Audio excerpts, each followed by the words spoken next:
కన్నతల్లిని అనాథాశ్రమంలో వదిలేయమన్న భార్యను ఏకంగా బ్రోకర్ దగ్గరకు పంపిన భర్త.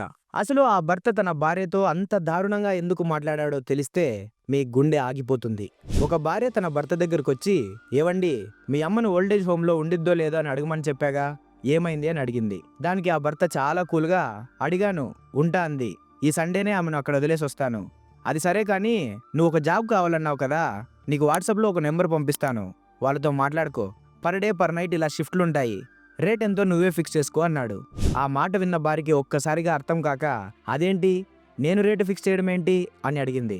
అప్పుడు ఆ భర్త, అది ఒక కాల్గల్ జాబ్, బ్రోకర్ నెంబర్ మా ఫ్రెండ్ ఇస్తే నీకు పంపించానని నవ్వుతూ చెప్పాడు. ఆ మాట వినగానే ఆ భార్యకి పిచ్చెక్కిపోయింది. నువ్వు మనిషివా పశువా? సొంత పిల్లాన్ని పట్టుకొని ఇలాంటి చెత్త పని చేయమంటావా? కనీసం ఆడదానికి ఇచ్చే విలువ కూడా ఇవ్వవా? ఇంత సిగ్గు లేకుండా ఎలా మాట్లాడుతున్నావు అసలు అని గట్టిగా అరిచింది.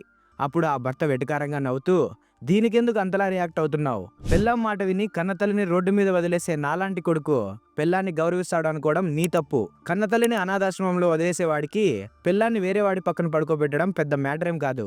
ఆమెను పంపించేశాక నాకు ఏ తప్పు కూడా పెద్దదిగా అనిపించదు. సో మండే నుండి నువ్వు డ్యూటీ ఎక్కేసేయి, నేనేం ఫీల్ అవ్వను అన్నాడు.